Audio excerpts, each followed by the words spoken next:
Hi friends, this is Pratibha, and as we have studied the cells linking adaptive and innate responses, so in this lecture we are going to discuss the last part of our chapter and we'll discuss lymphocyte and dendritic cell.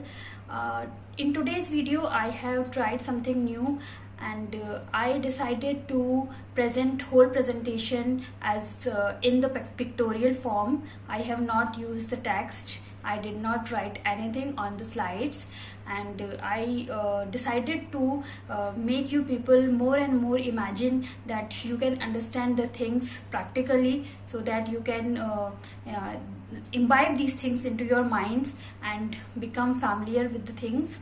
So I think you will like the presentation and you will appreciate my efforts. So let's start the video. So move on.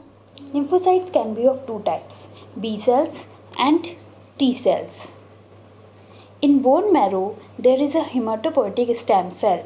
Hematopoietic stem cell divides into lymphoid progenitor and myeloid progenitor. Lymphoid progenitor is further differentiated into B cells and T cells.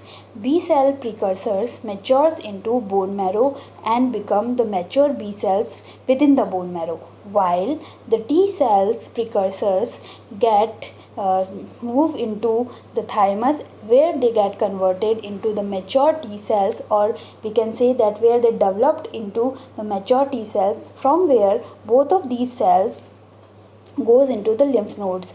The B cells, mature B cells, take up residence in the outer cortex of lymph node, while the T cells take up residence in the inner area of lymph node. We will further discuss these lymphoid organs, bone marrow, thymus and lymph nodes in our upcoming lectures. So now we can see that both the B cells and T cells encounter their respective antigens within the lymph node, where they get further differentiated into the effector cells and memory cells.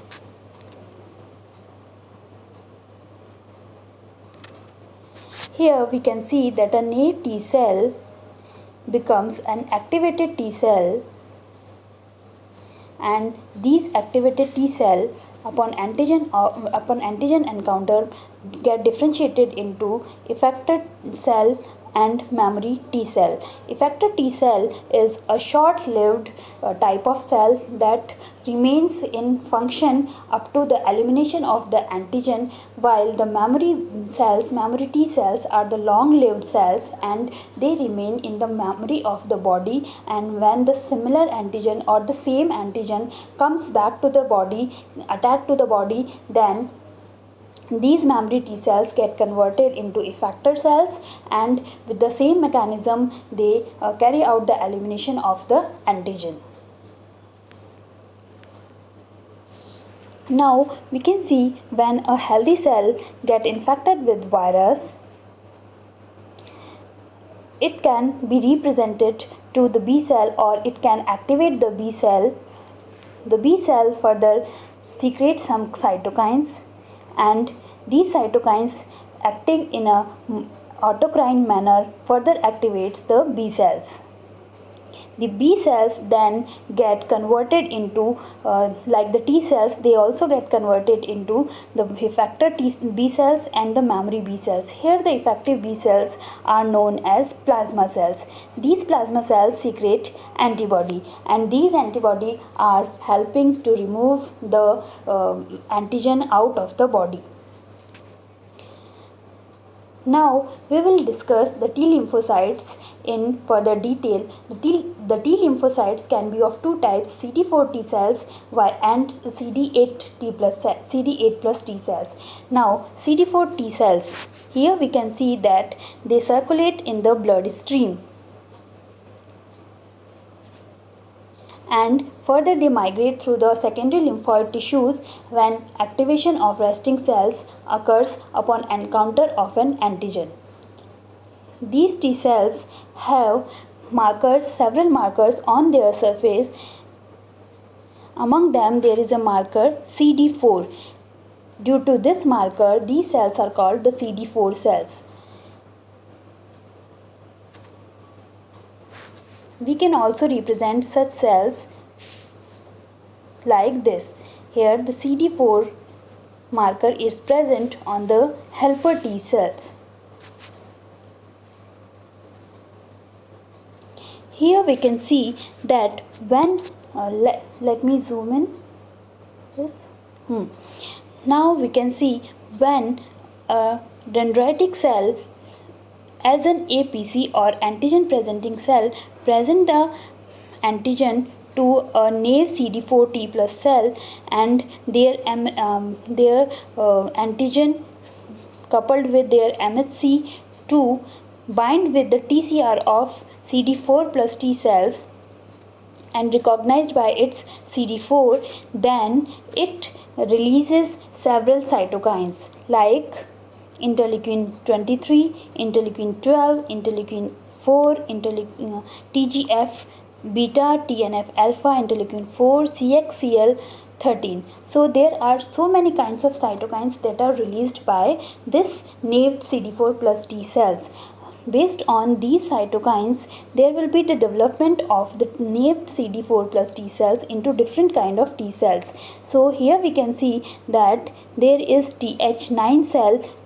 It get differentiated upon the activation of cytokines like TGF beta and IL-6, and they are responsible for the intestinal immunity. While upon getting differentiated into Th17 cells by interleukin 23, they are mainly responsible for inflammatory responses, or we can say that these are mainly responsible for the activation of neutrophils.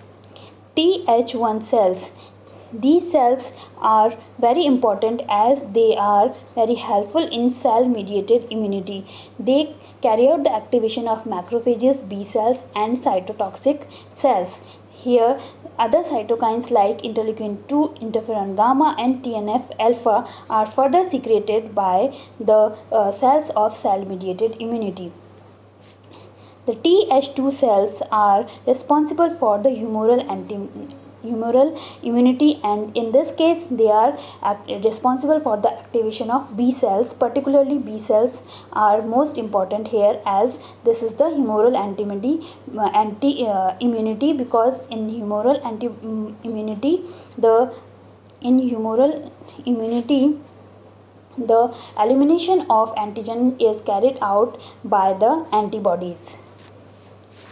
T regulatory cells are mainly responsible for the suppression of immunity, and they are differentiated upon the secretion of TGF beta by the CD4 plus cells, and they act in a autocrine manner and carry out the differentiation of T regulatory cells. Here we can also see that Th22 cells also get differentiated when there is a need of wound repair or the healing of wound. Antigen specific B cell immunity is carried out by Th cells, and these Th cells get differentiated upon the activation by CXCL13 chemokine. CXCL13 is a chemokine. When it is released by the CD4 plus T cells upon encounter to the antigen, they get released, and acting in an autocrine manner they are activated into the Th cells, and then antigen specific B cell immunity is carried out. CD8 plus T cells. These cells also circulate in the blood stream. These are the cytotoxic T cells, and they are named as CD8 plus cells because they possess CD8. The multiple copies of CD8 marker is present over their surface. They are also migrated through secondary lymphoid organs to be activated before start functioning.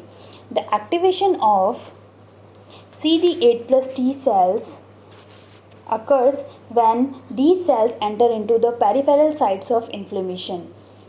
They kill the virally infected cell or the target cell which is infected by any virus. There are many mechanisms to kill these target cells or the virus infected cells. One of the mechanism is the perforin and grain enzyme mechanism. Here, as we have studies in NK cells in previous lectures, we have seen that perforin becomes incorporated into the surface of the target cell, and then grain enzyme enter into the target cell and carried out the apoptosis of the target cell. Here we can also see that Fas ligand is also present on the CD8 plus T cells. We have also studied about Fas ligand in our previous lecture when we studied the NK cells.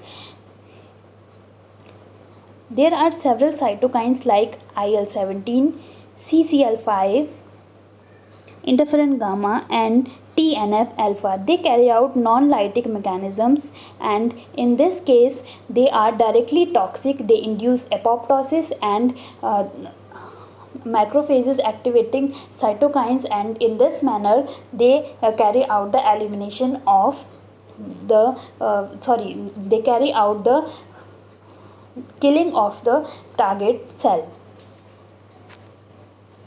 B cells.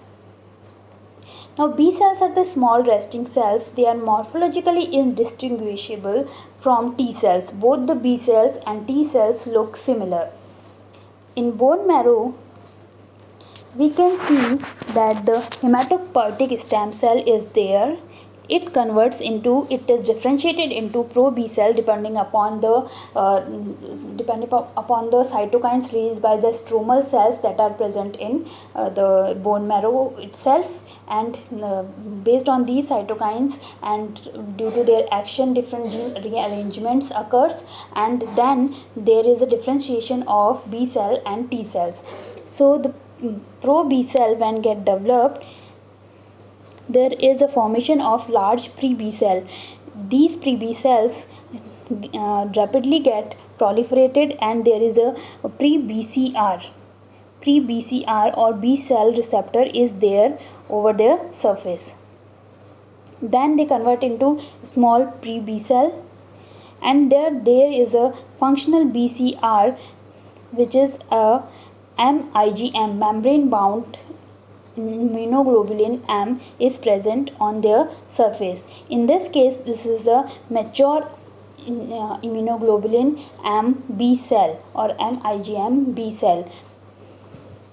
These B cells get converted into different types of cells, B cells, T1, T2, T3, depending upon the antigen that they encounter. In fetus, we can see that the hematopoietic stem cell is present in the fetal liver, where its self-renewal occurs. Then, due to different cytokines, they get converted into B1 progenitor, and then immature B1 cells also get differentiated. They are rapidly proliferated and gets converted into mature B1 cells. Then they move into the spleen, and the mature B cells, after selection, becomes in body cavities. They got encounter with the antigen and further carry out their function. Here we can see that the mature B cell becomes the plasma blast cell. The lymphoblast or plasma blast cells then go into the germinal centers of lymph nodes. They when encounter with the antigen, they get differentiated into plasma cells and memory B cells. The plasma cells here again the shorter lifespan, and the secretes mainly IgG and IgM. IgG and IgM, or immunoglobulin G and immunoglobulin M, these are the different types of antibodies which we will later discuss in our upcoming lectures. Here also memory B cells are present, which have longer lifespan, and they express MIG or membrane bound immunoglobulin on their surface, and these immunoglobulin can be of all 5 types that again I will say that we will study about the antibodies, the structure of antibodies, types of antibodies further in our upcoming lectures. Here also we can see that there is a plasma cell. plasma B cell is present and it is secreting the antibodies, you can see here. So this is the structure of antibody.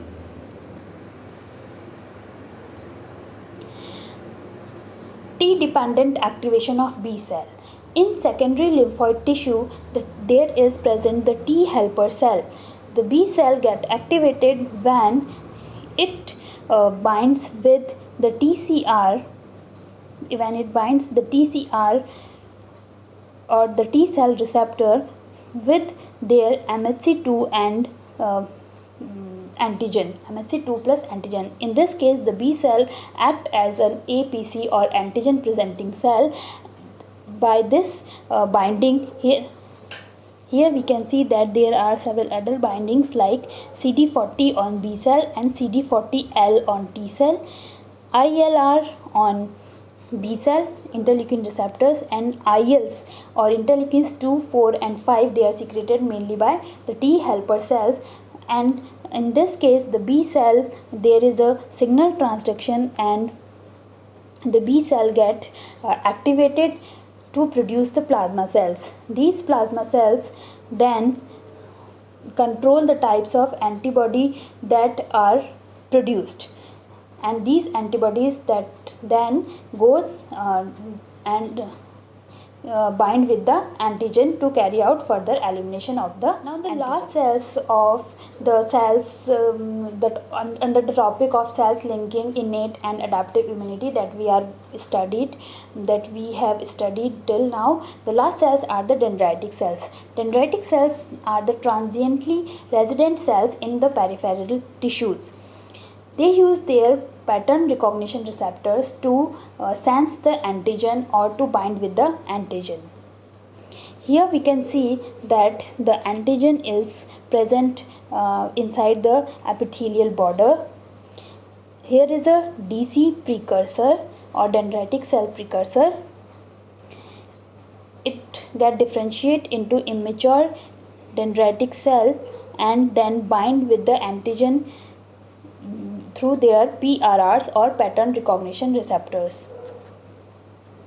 Then their migration and maturation occurs and they move into the lymphoid organs where they present the antigen to the T lymphocytes. Here they present the antigens to T lymphocytes and then lymphocyte activation occurs and B cells and T cells, they further get activated. The action of cytokines by DC precursors, B cells and T cells then act on other cells like macrophages, eosinophil and NK cells also, and all of these cells then act together to remove the antigen out of the body. So the dendritic cells, they die within the secondary lymphoid tissue and they take the actions that is dependent upon the type of antigen. So this was all about the cells linking the innate and the adaptive immunity. In this lecture we have totally understood the lymphocytes, their mode of action and the dendritic cells. We will further discuss the mode of action of T cells and B cells in our upcoming videos.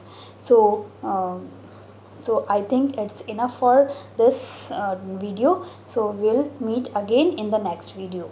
Thank you. Bye bye.